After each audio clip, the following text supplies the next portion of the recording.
Je vous le disais au sommaire, le 5e congrès électif du syndicat national des journalistes du Cameroun s'est tenu ce 25 juin à Douala, capitale économique du Cameroun, sur le thème « L'offensive syndicale pour une presse crédible ». À l'issue de celui-ci, Marian Obama est élue présidente du SNJC et un nouveau bureau régional a vu le jour. L'ancienne journaliste au quotidien privé Mutation succède à Denis Kouibo, qui aura fait 2 mandats successifs à la tête du syndicat. Reportage.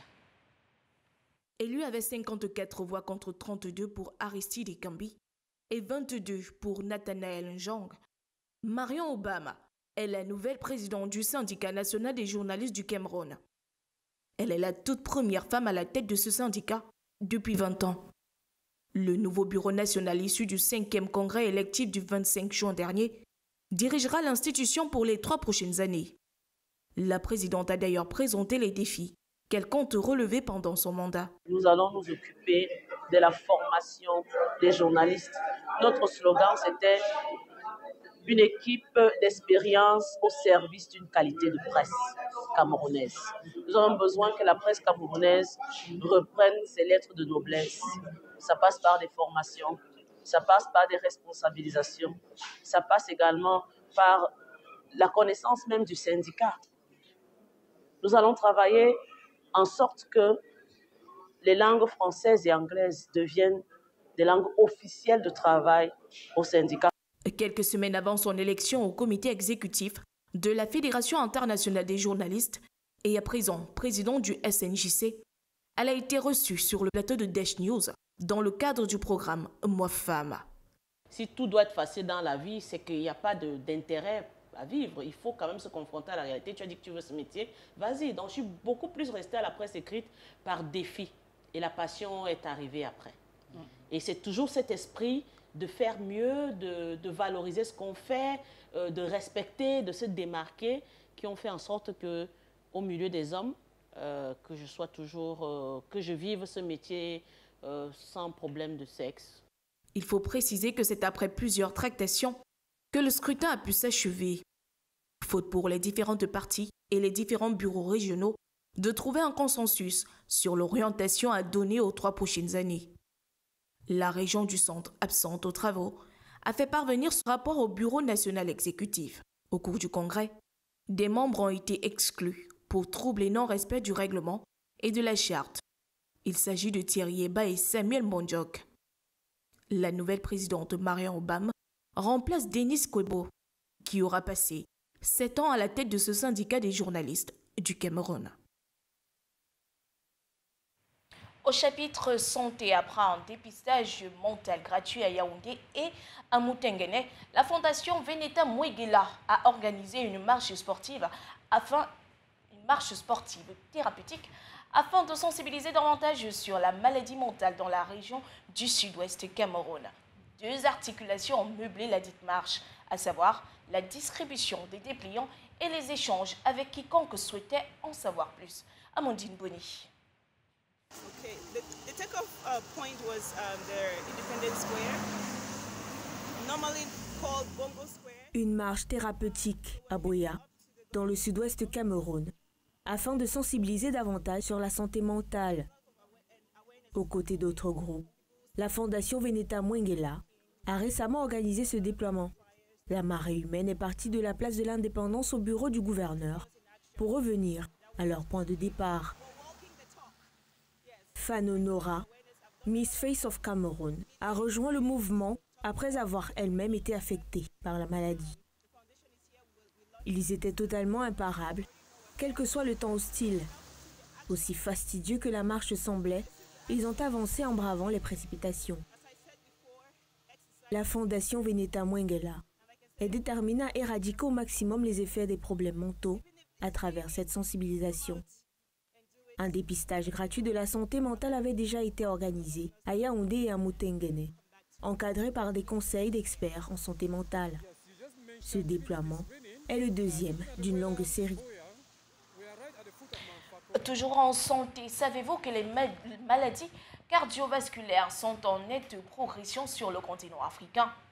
Et c'est en vue d'aborder leur prise en charge efficace qu'un congrès a été organisé du 16 au 18 juin dernier en Algérie par la Société algérienne de rhythmologie. Une occasion pour les organisateurs de relever les avancées du continent dans le domaine, mais surtout d'appeler les gouvernements à plus d'engagement. Serge Bertrand ici signe ce reportage.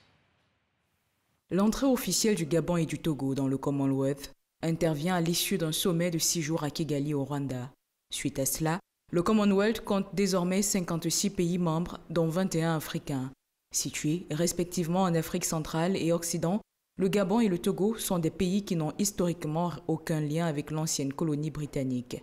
Cependant, leur ratification d'adhésion à l'organisation a pour objectif de s'ouvrir à de nouvelles opportunités, notamment économiques. Le Mozambique et le Rwanda sont les derniers pays africains à rejoindre la communauté.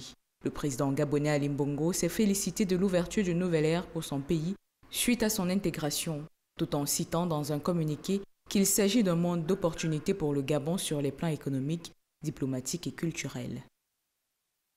Vous l'aurez compris, c'est officiel, le Gabon et le Togo ont rejoint le Commonwealth. Ces deux pays portent ainsi le nombre de membres à 56, dont 21 nations africaines. L'annonce a été faite au cours du sommet du Commonwealth qui s'est achevé ce 25 juin à Kigali, au Rwanda. C'était un reportage signé Larissa Libomba. Tout autre chose, à présent, les juges tunisiens poursuivront cette semaine leur grève. Rendue à la 4e semaine, ces magistrats ne décolèrent pas. Reportage. Pour la 4e semaine consécutive, les juges tunisiens entendent poursuivre leur grève ce 27 juin. Lancé le 4 juin dernier, ce mouvement est le résultat de l'ensemble des décisions prises par le président tunisien Kais Saied. Celui-ci a publié un décret présidentiel le 1er juin dernier, révoquant 57 juges pour corruption et dissimulation d'affaires terroristes. Selon ces magistrats, les décisions du président visent à contrôler le pouvoir judiciaire et à l'utiliser comme une arme contre ses opposants politiques. En février, le président tunisien a publié un décret portant création d'un nouveau conseil judiciaire provisoire, s'octroyant des pouvoirs supplémentaires pour contrôler la plus haute organisation judiciaire du pays. Cela survient quelques jours après qu'une nouvelle constitution a été présentée au président tunisien, constituant de nouvelles réformes à utiliser par le président Kais Saied. C'est ce week-end que les fans et la famille de la chanteuse nigériane Osinachi Nwachukwu, décédée le 8 avril dernier, lui ont rendu un dernier hommage. Sa dernière demeure, c'est la maison de son père, située dans l'état d'Abia. Sa famille et ses amis présents ont dû, malgré la grande douleur, dire au revoir à leur bien-aimée Amandine Boni.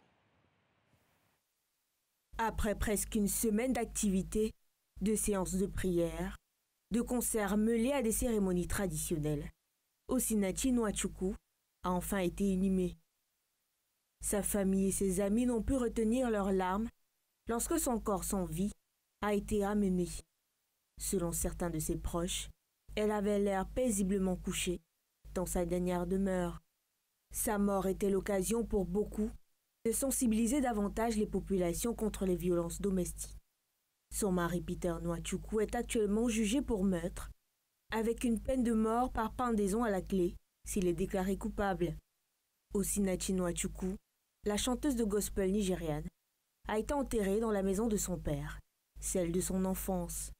La fondation Osinachi Nwachukwu a été créée en sa mémoire pour former les femmes à l'entrepreneuriat, dans l'espoir de les rendre indépendantes et assez courageuses pour se dresser contre la violence domestique.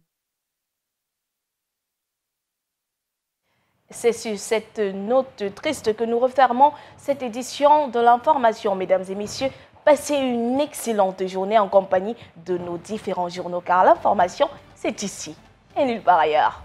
Au revoir.